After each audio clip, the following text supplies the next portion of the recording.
Hello everyone, welcome to I exam भी। बहुत स्वागत है आप सभी का एग्जाम भी के इस प्लेटफॉर्म में। मेरा नाम है कैलाश तिवारी।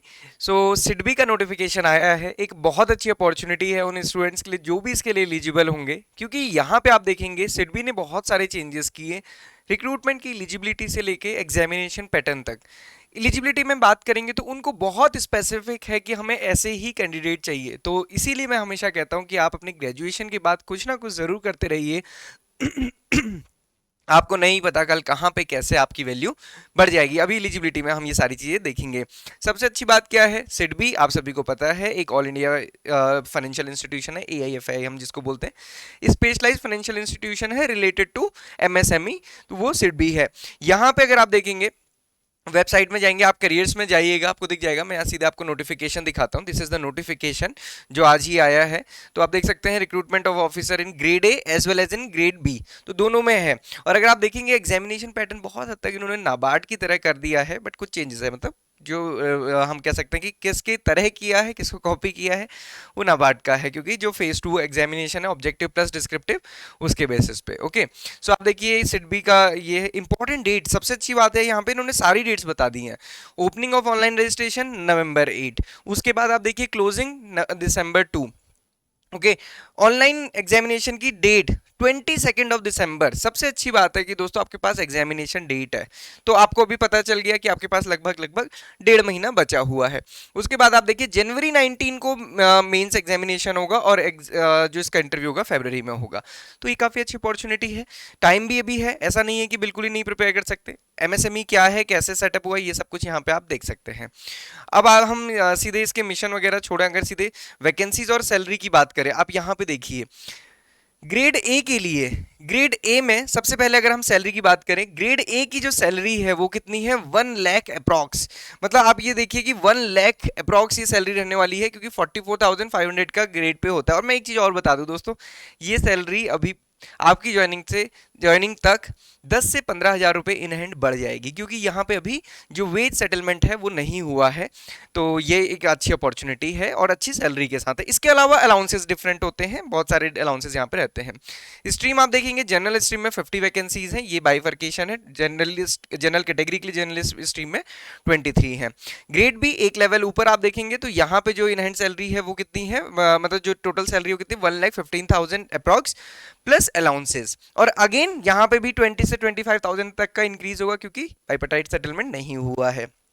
कितनी वैकेंसीज है यहाँ पे जनरल में 10 वैकेंसीज हैं, उसमें भी जनरल कैटेगरी के लिए 5 वैकेंसीज हैं। लीगल में आप देखेंगे 6 वैकेंसीज है। आईटी में आप देखिए 6 वैकेंसी है। तो आईटी, लीगल और फाइनेंस आज के टाइम पे काफी, और क्योंकि अगर आप इनमें भी एलिजिबिलिटी देखेंगे, अगर आपके पास MBA इन फाइनेंस है ना, तो मतलब आपकी ज्यादा उपयोगिता है। ओके, सो अब हम आगे बढ़ते हैं। तो बाकी यहाँ पे ये सारी डिटेल्स हैं, जो भी क्लॉज होते हैं। JIB CIB है, डेफिनेटली आपको प्रेफरेंस दी जाएगी। प्रोबेशन रहेगा और फिर उसके बाद ट्रांसफर्स पॉलिसी उन्होंने बताया है, इसको हम बाद में डिस्कस करेंगे। सैलरी और पॉलिसी और जॉब प्रोफाइल क्या है उसको बाद में डिस्कस करेंगे। अभी हम सीधे आ जाते हैं एलिजिबिलिटी पे। तो पेज नंबर 8 पे आपको सारी एलिजिबिलिटी वगैरह मिल जाएंगी। सबसे पहले जो एलिजिबिलिटी का क्राइटेरिया आता है वो किसका आता है, एज का। तो आप एज देखिए, यहाँ पे कैलकुलेशन किस दिन होगी, 8 नवंबर को। तो 8 नवंबर के अकॉर्डिंग आपके पास सारी चीज़ें होनी चाहिए। ओके, आप देखिए 8 नवंबर के अकॉर्डिंग हमारे पास ये सारी कैलकुलेशन होंगी। 8 नवंबर को फॉर ऑफिसर इन ग्रेड ए 21 से लेके 30 ईयर्स, नॉट एक्सीडिंग दिस। अभी कब से कब तक की होना चाहिए ये मेंशन भी किया, 8 नवंबर 1994 से लेके 9 नवंबर 2003 के बीच में होना चाहिए। For grade B 25 year minimum है ना, 21 साल के बच्चे नहीं चाहिए, वहां पे एक्सपीरियंस थोड़ा सा होना चाहिए। से नॉट एक्सीडिंग 33 ईयर्स। तो यहाँ पे क्या है, 8 नवंबर 1991 से लेके 9 नवंबर 1999 तक के स्टूडेंट्स जो इसके बीच में है वो इसमें अप्लाई कर सकते हैं। ओके, सो देन उसके बाद अगर हम रिलैक्सेशन, बाकी ये रिजर्वेशन तो आप सभी को पता है कि गवर्नमेंट रूल्स के अकॉर्डिंग ये चलता ही है। एलिजिबिलिटी में आते हैं। अगेन ये एलिजिबिलिटी काफ़ी इंपॉर्टेंट है, देखना भी और समझना भी, क्योंकि सबसे पहले हम ग्रेड ए की बात करें, हमारे मन में ये कन्फ्यूजन है कि क्या मैंने ग्रेजुएशन किया है, मैं एलिजिबल हूँ या नहीं हूँ। तो यहाँ पे थोड़ा सा देख लेते हैं। मैक्सिमम एज है 30, तो हमने देख ही लिया। Graduation in commerce, economics, maths, business administration, engineering with minimum marks. देखो दोस्तों, इसमें इक्विवेलेंट नहीं लिखा है, ओके। तो आपको फिर देखना पड़ेगा कि बाकी उसमें नहीं हो आप एलिजिबल होंगे, है ना। तो जैसे हम कह सकते हैं एग्रीकल्चर इसमें एलिजिबल नहीं हो जाएगा, या फिर जो नॉर्मल जेडबीसी या बाकी बीएम है वो वाले नहीं होंगे, ग्रेजुएशन इन कॉमर्स या इन सब में। Then minimum post qualification work experience क्या, only for candidate having educational qualification of, ये सारी चीजें अ, उनके लिए उनके लिए जो एक्सपीरियंस है, उनके लिए जो एक्सपीरियंस है यहाँ पे आप देखिए, पहले हम एलिजिबिलिटी देख लेते हैं। सीएस है, सीए है, या फिर एमबीए या पीजीडीएम है किसी भी डिसिप्लिन में विद मिनिमम 2 इयर्स, तो आप एलिजिबल हैं। अब यहाँ पे आपके पास क्या होना चाहिए, जिनके पास केवल ग्रेजुएशन है या फिर सीएस की क्वालिफिकेशन है, सीए और एमबीए को छोड़ के। अगर आपके पास सीए एमबीए है तो एक्सपीरियंस नहीं चाहिए, बट अगर यहाँ पे ये है जिनके पास ये वाली क्वालिफिकेशंस है, ग्रेजुएशन है और सीएस है, तो उनके पास एटलीस्ट 2 इयर्स ऑफ एक्सपीरियंस होना चाहिए in credit dispensation in the area of MSME in corporate lending to trading and small commercial loan. Mention किया हुआ है experience pertaining to the personal loan, educational loan, vehicle loan, house loan would not be considered। तो दोस्तों ये है कि retail का experience है तो नहीं चलेगा, एमएसएमई का ही एक्सपीरियंस यहाँ पे चलेगा। कहाँ पे होना चाहिए, ऑल इंडिया फाइनेंशियल इंस्टीट्यूट्स पे, है ना, एग्जिम बैंक है, नाबार्ड, एनएचबी, निफ्टी या सिडबी में। देन शेड्यूल्ड कमर्शियल बैंक्स का, एनबीएफसीज का ये एक्सपीरियंस आपको चलेगा। ओके, तो यहाँ पे 2 साल का कोई भी कंबाइंड भी चल सकता है, कैसे भी चल सकता है।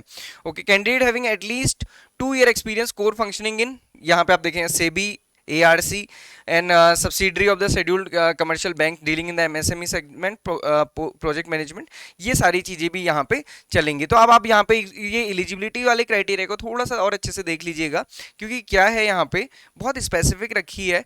मैं अगर आपको कहता हूँ कि अगर आप इसके अकॉर्डिंग सूटेबल कैंडिडेट हैं तो दोस्तों इसको जरूर भरिएगा, क्योंकि यहाँ पे कंपटीशन उतना नहीं होगा जितना कंपटीशन उन स्ट्रीम्स में होता है जहाँ पे लिख दिया जाता है ग्रेजुएशन इन एनी स्ट्रीम, वहाँ पे बहुत कंपटीशन होता है। यहाँ पे कंपटीशन बहुत फिल्टर्ड होने वाला है, क्योंकि एक्सपीरियंस भी है, पोस्ट ग्रेजुएशन, ग्रेजुएशन, तो बहुत मतलब स्पेसिफिक रिक्वायरमेंट यहाँ पे रखी हुई है। ओके, देन इसके आगे अगर हम ग्रेड बी की बात करें तो मैक्सिमम एज 33 है, ग्रेजुएशन होना चाहिए और पोस्ट ग्रेजुएशन, है ना। ग्रेजुएशन लेवल पे फिर ये सारी चीज़ें दी है, पोस्ट ग्रेजुएशन लेवल पे क्या क्या है वो सब दिया है। इसेंशियल, ये तो लीगल का आ गया, यहाँ पे हम 60% मार्क्स के साथ या फिर पोस्ट ग्रेजुएशन इसके साथ। अब देखिए इसेंशियल क्या है, at least 5 year experience in office है permanent, Reserve Bank in India, all India financial institutions, scheduled commercial bank, NBFC registered with RBI, इनके पास 5 साल का होना चाहिए। डिजायरेबल क्या है, आपके पास जेआईबी सीआईबी हो। सिमिलरली आप लीगल में देखेंगे तो अगेन इसमें ग्रेजुएशन है and enrolled in the advocate with the bar council of India. Desirable क्या है, पीजी होना चाहिए ना, डिजायरेबल तो हमेशा रहता ही है, बाकी एक्सपीरियंस यहाँ पे भी रिक्वायर्ड है। अब आप देखिए इन्होंने कितना स्पेसिफिक रखा है, और वो भी साथ ही साथ रिक्वायरमेंट एक्सपीरियंस के साथ। सिमिलरली मैनेजर ग्रेड भी आईटी में, ग्रेजुएशन आपका ग्रेजुएशन या एमसीए हो, साथ ही साथ 5 year of experience in government sector bank, यहाँ पे नहीं मिलेगा। बाकी आप देख सकते हैं स्पेसिफिक अगर आपकी कोई प्रोग्रामिंग या वगैरह के एक्सपीरियंस है तो आप इस नोटिफिकेशन को फिर डिटेल में देख सकते हैं। ओके, अभी हम थोड़ा सा आगे बढ़ेंगे, एग्जामिनेशन पैटर्न की तरफ चलते हैं सीधे।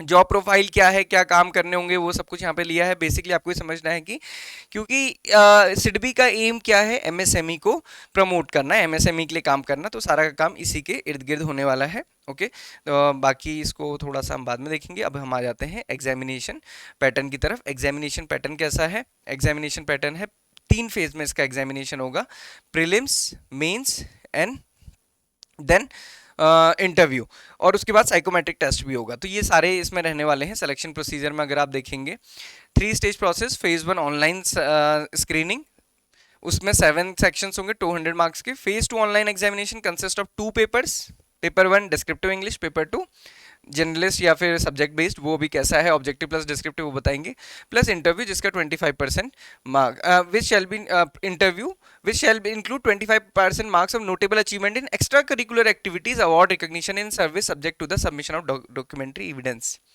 सो जनरली हमने देखा कि इंटरव्यू में एक नॉर्मल वैसे ही माना जाता है, बट यहाँ पे तो 25% वो वेटेज दे रहे हैं आपको। तो ये कितनी अच्छी बात है कि अगर आपके अचीवमेंट्स हैं तो उसके लिए मिलेगा। इसीलिए कई बार बच्चे सोचते हैं ना कि इंटरव्यू में हम अपनी अचीवमेंट्स बताएं कि नहीं बताएं, बतानी चाहिए। उन्होंने इसीलिए तो रखा है कि आप, कई बार बच्चे नहीं बताते, बट जिनकी है और वो बताएं और उनको बेनिफिट भी हो, तो आपकी जो भी खास चीज़ होती है हमेशा हमको बतानी चाहिए। ओके, सिलेक्शन प्रोसीजर की अगर हम बात करेंगे, फेज 1 का जो एग्जामिनेशन पेपर है 7 सब्जेक्ट्स है, English, reasoning, quants, computer, general awareness, MSME policies और उसके साथ साथ स्ट्रीम स्पेसिफिक सब्जेक्ट। ओके, ये स्पेसिफिक स्ट्रीम वालों के लिए होगा, बाकियों के लिए नहीं होगा। हालांकि ग्रेड बी में स्पेसिफिक स्ट्रीम है, ग्रेड ए में तो जनरलिस्ट ही है। तो आप देख सकते हैं यहाँ पे कैसा है, 30 क्वेश्चंस, 25 क्वेश्चंस होंगे रीजनिंग एंड क्वांट्स के, 20 क्वेश्चन कंप्यूटर के, जनरल अवेयरनेस के 20 क्वेश्चन एंड 30 क्वेश्चन एमएसएमई के। 120 मिनट मिलेगा। कंपोजिट टाइमिंग ये रहने वाली, सेक्शनल टाइमिंग यहाँ पे नहीं है। ओके, स्पेसिफिक स्ट्रीम्स के लिए आप देख सकते हैं, जो स्पेसिफिक स्ट्रीम है जर्नलिस्ट के लिए क्या रहने वाला है, उसमें MSME financing, due diligence, KYC, financial ratios, assessment of term loan, working capital, documentary credit, NPA वगैरह सारी कुछ, मतलब जब हम फाइनेंस में पढ़ते हैं सारी चीजें वो रहेंगी। और लीगल के लिए और आईटी के लिए यहाँ पे मेंशन किया हुआ है। ओके, अब आ जाते हैं क्वालिफाइंग सेक्शन। देखिए इन्होंने भी वैसा ही किया जैसे मैंने कहा था नाबार्ड की तरह। English, reasoning, quants, computer knowledge qualifying है। मेरिट किसके बेस में डिसाइड होगी, general awareness with reference to the banking and financial sector and ESI, MSME, policy regulatory and legal framework, finance and management with focus on MSME and specific stream। specific stream में again journalist के लिए भी MSME based examination है। तो इसके basis में short listing होगी phase 2 में, मेरिट के बेसिस पे यहाँ पे आपको सिर्फ क्वालिफाई करना है। ओके, डिफिकल्टी लेवल दोनों में वेरी करेगा। अब देखिए फेज 2 का एग्जामिनेशन कैसा है, पेपर 1 कैसा होगा, ये डिस्क्रिप्टिव टाइप का पेपर है, ऑनलाइन डिस्क्रिप्टिव, कीबोर्ड से करना है। 3 क्वेश्चन रहेंगे, मैक्सिमम मार्क्स 75 मिनट से मिलेंगे। इंग्लिश लैंग्वेज, ऐसे, प्रेसी writing, comprehension and business office correspondence. Okay, तो अब यहाँ पे देखिए इन्होंने ऐसे भी लिखा है, प्रेसी भी लिखा है, writing, comprehension and business office लिखा है। ये चारों ही चीजें नाबार्ड में भी लिखी रहती है, बट वो देते 3 ही क्वेश्चन है, क्योंकि यहाँ पे भी 3 ही क्वेश्चन देने वाले हैं। तो मोस्ट प्रोबेबली ये होता है कि हमने जनरली देखा कि कॉम्प्रिहेंशन के क्वेश्चन फिर वो नहीं देते हैं। ओके, आगे बढ़ते हैं। देन उसके बाद पेपर 2 है। पेपर 2 देखिए एमएसएमई, पॉलिसी, रेगुलेटरी और ये सारा कुछ यहाँ पे दिया है कि किससे रहेगा। एक है ना टेंटेटिव सा सिलेबस दिया है, उसमें online question, online objective questions रहेंगे और फिर ऑनलाइन डिस्क्रिप्टिव रहेंगे। 50 क्वेश्चन ऑब्जेक्टिव रहेंगे 75 मार्क्स के, और उसके अलावा यहाँ पे आप देखेंगे ऑनलाइन डिस्क्रिप्टिव रहेंगे 10 क्वेश्चन रहेंगे, which will be asked, of which candidate will require to attempt 4 question, 2 of 15 marks and 2 of 10 marks with the same difficulty level। 50 marks का रहेगा इन दोनों के लिए। इसके लिए 60 मिनट्स मिलेंगे, इसके लिए 75 मिनट्स मिलेंगे। आप देख सकते हैं सेम पैटर्न है जैसा हमारा नाबार्ड का पैटर्न रहता है। सम क्वेश्चन में कैरी 2 मार्क्स, सम क्वेश्चन में कैरी 1 मार्क्स, है ना, तो वो ऑब्जेक्टिव पार्ट में ये रहेगा। सिमिलरली लीगल के लिए भी रहेगा, पेपर 1 सबका सेम है, पेपर 2 में भी वही बाइफर्केशन यहाँ पे है।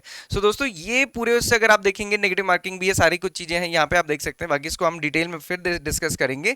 ओवरऑल आप ये समझ गए होंगे कि इस बार जो सिडबी लेकर आया है रिक्रूटमेंट, वो थोड़ी सी और रॉबस्ट इन्होंने की है। नाबार्ड के हम कह सकते हैं कि जो कदमों पे इन्होंने चला है, पेपर का पैटर्न पूरा वैसा कर दिया है। वैकेंसीज भी अच्छी हैं, बट एलिजिबिलिटी बहुत स्पेसिफिक है। अगर आपके पास वैसी स्पेसिफिसिटी या फिर एलिजिबिलिटी है तो आप ज़रूर फिल कीजिएगा, क्योंकि यहाँ पे चांसेस आपके बहुत अच्छे होंगे। सो दोस्तों this is all for today. इसके बारे में इतना ही, बाकी कुछ भी चीज़ें होंगी हम आपको फर्दर बताएंगे। This is all for today. Thank you everyone for watching this video and have a great day ahead.